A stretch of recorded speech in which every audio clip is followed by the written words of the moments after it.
from Ruth chapter 1. In the days when the judges ruled, there was famine in the land, and a certain man of Bethlehem in Judah went to live in the country of Moab, he and his wife and his 2 sons. The name of the man was Elimelech, and the name of his wife Naomi, and the names of his 2 sons were Mahlon and Chilion. They were Ephrathites from Bethlehem in Judah. They went into the country of Moab and remained there. But Elimelech, the husband of Naomi, died, and she was left with her 2 sons. These took Moabite wives. The name of the one was Orpah, and the name of the other Ruth. When they had lived there about 10 years, both Mahlon and Chilion also died, so that the woman was left without her 2 sons and her husband. Then she started to return with her daughters-in-law from the country of Moab, for she had heard in the country of Moab that the Lord had considered his people and given them food. So she set out from the place where she had been living, she and her 2 daughters-in-law, and they went on their way to go back to the land of Judah. But Naomi said to her 2 daughters-in-law, "Go back, each of you, to your mother's house. May the Lord deal kindly with you as you have dealt with the dead and with me. The Lord grant that you may find security, each of you, in the house of your husband." Then she kissed them, and they wept aloud. They said to her, "No, we will return with you to your people." But Naomi said, "Turn back, my daughters. Why will you go with me? Do I still have sons in my womb that they may become your husbands? Turn back, my daughters. Go your way, for I am too old to have a husband. Even if I thought there was hope for me, even if I should have a husband tonight and bear sons, would you then wait until they were grown? Would you then refrain from marrying? No, my daughters, it has been far more bitter for me than for you, because the hand of the Lord is turned against me." Then they wept aloud again. Orpah kissed her mother-in-law goodbye, but Ruth clung to her. So she said, "Look, your sister-in-law has gone back to her people and to her gods. Return after your sister-in-law." But Ruth said, "Do not press me to leave you, to turn back from following you. Where you go, I will go. Where you lodge, I will lodge. Your people shall be my people, and your God, my God. Where you die, I will die, and there I will be buried. May the Lord do thus to me, and more as well, if even death parts me from you."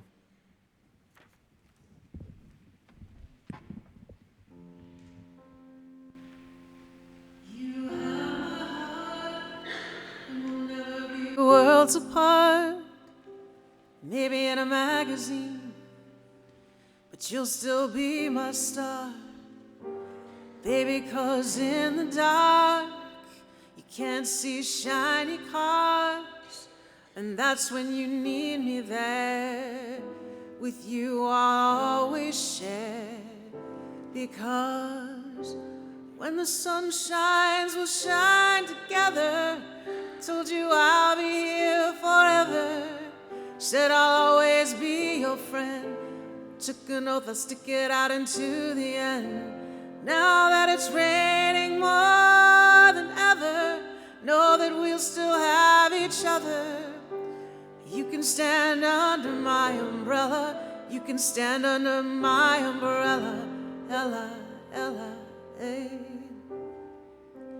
Under my umbrella, Ella, Ella, Ella, hey. Under my umbrella, Ella, Ella, Ella, hey. Under my umbrella, Ella, Ella. These fancy things will never come in between. You're part of my entity, here for infinity. When the war has took its part, when the world has dealt its cards, if the hand is hard, together we'll mend your heart.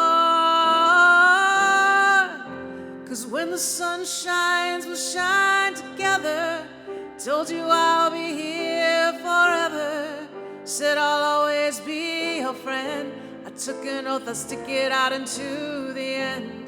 Now that it's raining more than ever, know that we still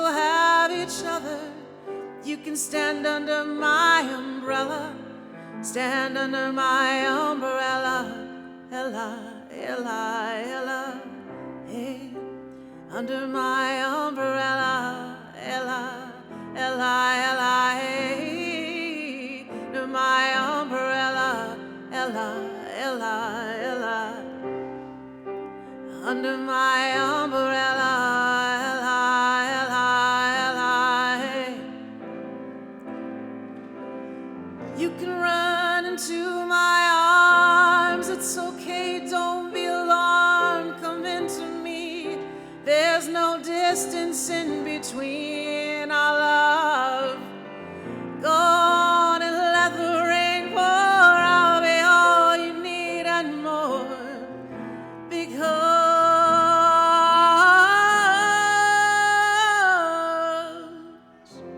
when the sun shines, we shine forever. Told you I'll be here forever. Said I'll always be your friend. I took an oath, I'll stick it out into the end. Now that it's raining more than ever, we still have each other. You can stand under my umbrella, you can stand under my umbrella, Ella, Ella, Ella, under my umbrella, Ella, Ella, Ella, under my umbrella, Ella, Ella, Ella, under my umbrella, Ella, Ella, Ella.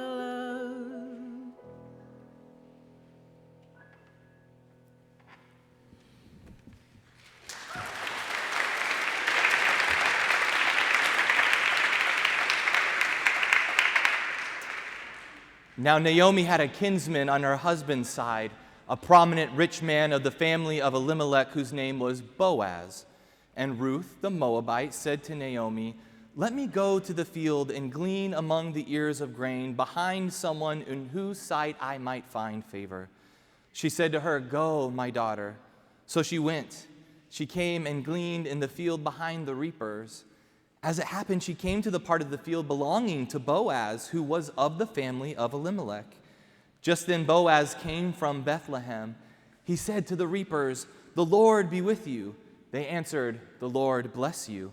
Then Boaz said to his young man who was in charge of the reapers, "To whom does this young woman belong?" The young man who was in charge of the reapers answered, "She is the young Moabite woman who came back with Naomi from the country of Moab. She said, 'Please let me glean and gather among the sheaves behind the reapers.' So she came, and she has been on her feet from early this morning until now without resting for even a moment." Then Boaz said to Ruth, "Now listen, my daughter, do not go to glean in another field or leave this one, but keep close to my young women. Keep your eyes on the field that is being reaped and follow behind them. I have ordered the young men not to bother you. If you get thirsty, go to the vessels and drink from what the young men have drawn." Then she fell prostrate with her face to the ground and said to him, "Why have I found favor in your sight that you should take notice of me when I am a foreigner?" But Boaz answered her, "All that you have done for your mother-in-law since the death of your husband has been fully told me.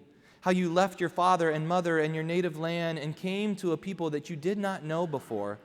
May the Lord reward you for your deeds, and may you have full reward from the Lord, the God of Israel, under whose wings you have come for refuge."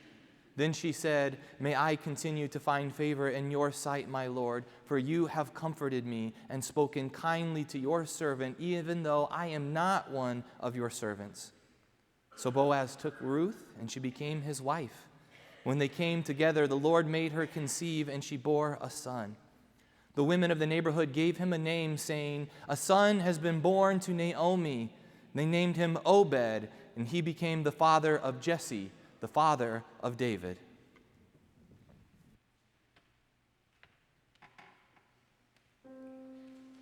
Yellow diamonds in the light, and we're standing side by side as your shadow crosses mine. What it takes to come alive.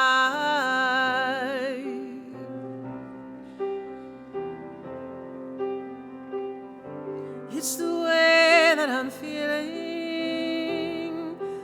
just can't deny, but I've gotta let it go. We found love in a hopeless place. We found love in a hopeless place. We found love in a hopeless place. We found love in a hopeless place.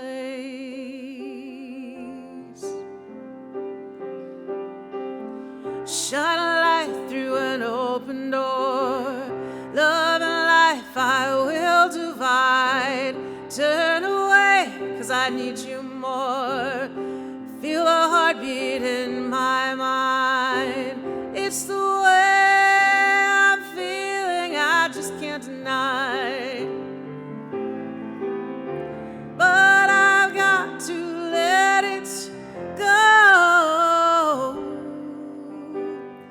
We found love in a hopeless place. We found love in a hopeless place. We found love in a hopeless place.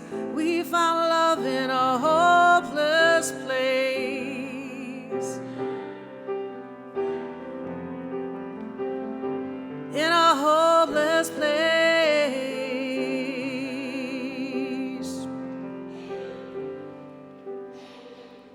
Yellow diamonds in the light. Now we're standing side by side as your shadow crosses mine. We found love in a hopeless place. We found love in a hopeless place. Found love in a hopeless place. We found love in a hopeless place. We found love in a hopeless place.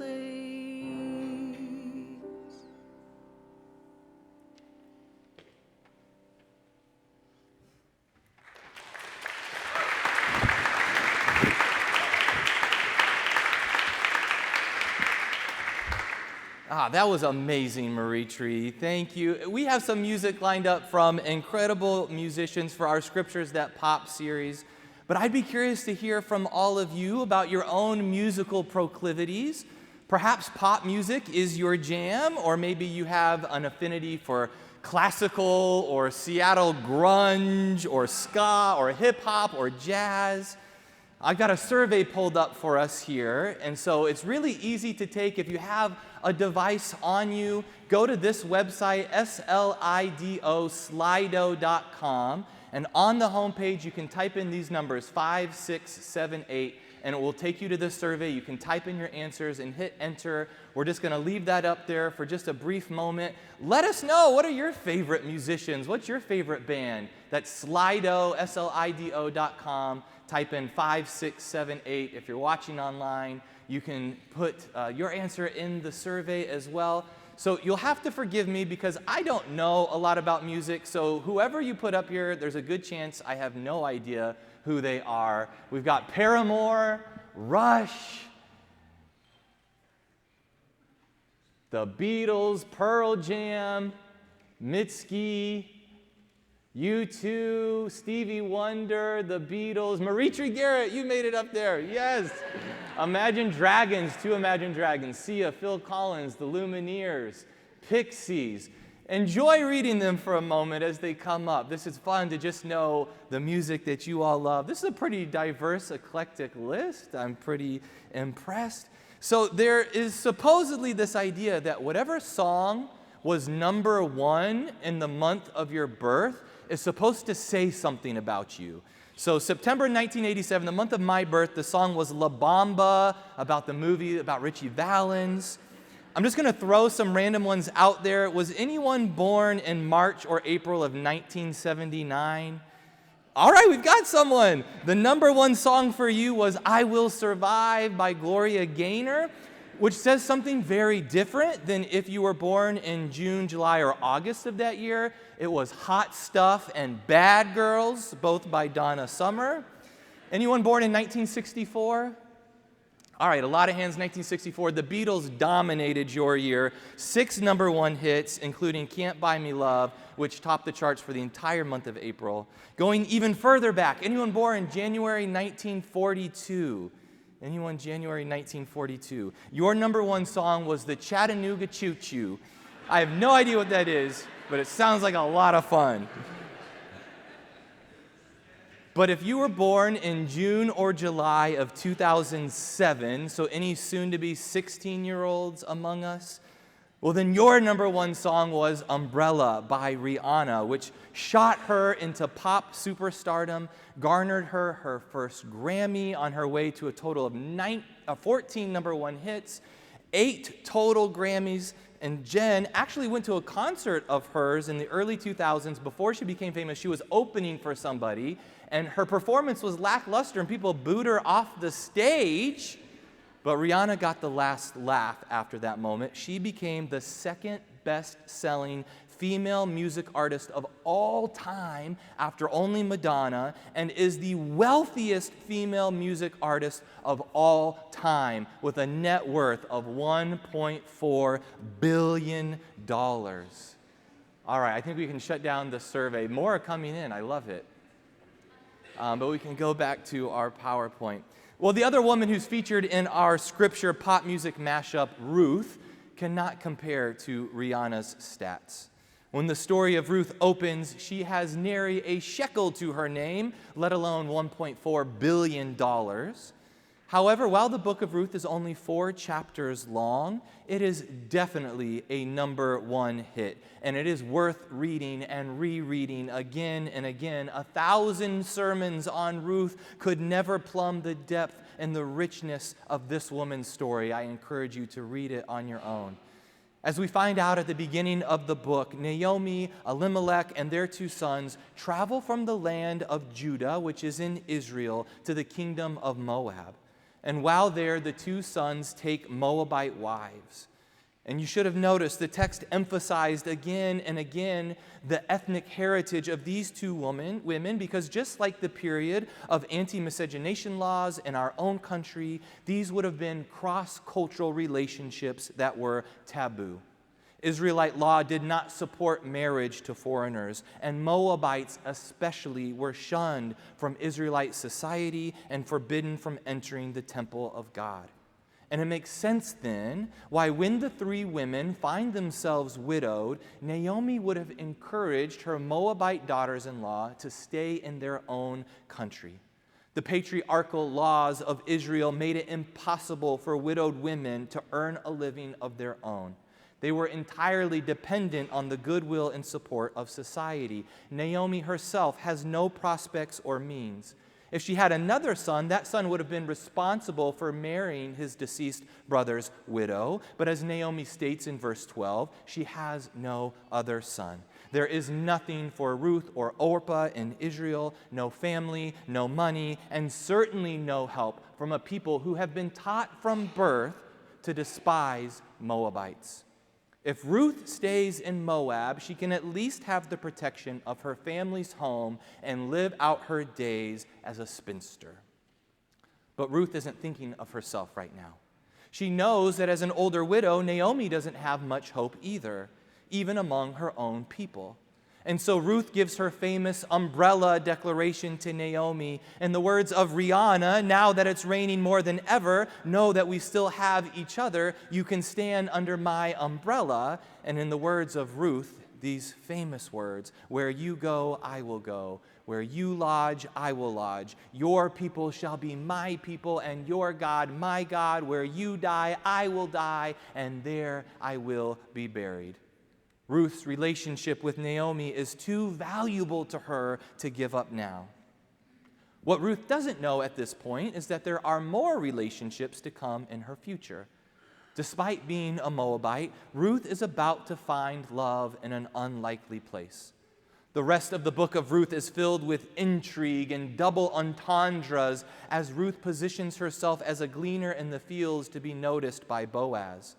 The book ends with their marriage and the birth of a son to carry on Naomi's family name. And we are told that this son is going to be the grandfather of the great King David. And then later in the Gospels, we will learn that he is also an ancestor of Jesus. And so the forebear of the Messiah comes to us because of a new relationship where it is least expected.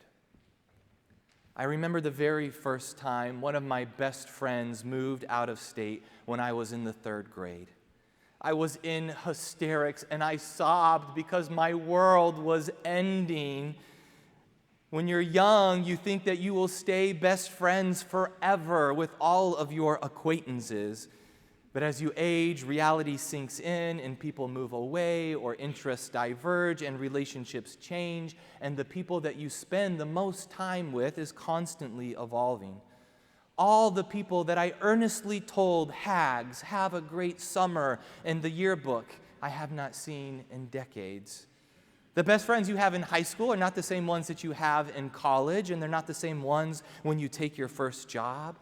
Despite being so globally connected in the digital age, the truth is that our lives are hyper-localized. We develop relationships with the people immediately around us, the ones that cross our paths on a day-to-day basis. And what constantly mystifies me is that of the 7 billion people on our planet, our time is devoted to such a tiny subset of people, and we never know who is going to become part of that small number. Jen and I met on the campus of our seminary, but both of us applied to other institutions. We may never have met if we had chosen other places. Jen was taking a yoga class that had live music, and after the class, she went to the musician and said, "Wow, you are amazing. Would you ever consider playing at my church?" And that musician, Maritri Garrett, is now our musician in residence and a beloved singer at the church. But we may have never known Maritri if Jen had never taken a yoga class. When Jen and I were in the search and call process to find a church back in 2016, we were interviewing at churches around the country. We felt called to this place, and in the years since, we have shared meals together, attended meetings together, countless meetings, gathered at funerals for members who have passed, watched kids in the church grow up, prayed for each other during bouts of illness, celebrated together each Christmas and Easter. It's strange to think about who we would have devoted our time to these last 8 years if we had accepted another call at a different congregation. But that's not what happened. We came here, and you all have come here, and now we are part of each other's lives. I'm sure that we all have fun stories about the circumstances that led us into the lives of our family or friends or significant others or coworkers. As the graduates we are celebrating today enter the next chapter of their lives, they have no idea the people they will encounter or the relationships that they will develop. Their bonds with people will naturally ebb and flow, but I do believe that the Spirit of God leads people into each other's lives, sometimes for the course of a lifetime, sometimes for much shorter. As people of faith, it is our responsibility to be open to the people that the Spirit of God is bringing into our orbit and to decide how we are going to respond to the opportunities presented to us to connect with one another. Relationships, no matter their degree of intimacy or familiarity, take a lot of work and commitment. Attempting to build a connection with someone gives us just a small glimpse into God's unconditional love. To be able to support someone unconditionally feels close to impossible sometimes, and it's hard to imagine how God does it for all of us. As I said earlier, there are so many beautiful themes in the Book of Ruth to explore, but I love the depth of the relationships that Ruth develops with the people who come into her life. It is a blessing that the paths of our lives have crossed at this point in time at Claremont UCC, and that we can be a microcosm of the heavenly realms where all of us are connected to one another in this moment. Whether here in the sanctuary or worshiping with us online, we can be a system of support and encouragement, a place to cast aside your worries and flourish as your best self. I love that you will never know what new people you will meet here at church, what new connections you will form, What new people you will one day look back and wonder at how they became so important to you.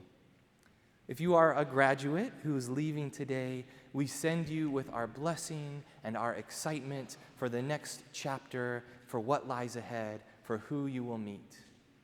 And for the rest of us, as we stay together here in our local context of Claremont UCC, may we do the hard work of loving each other better and better, giving thanks that God has brought us into each other's lives.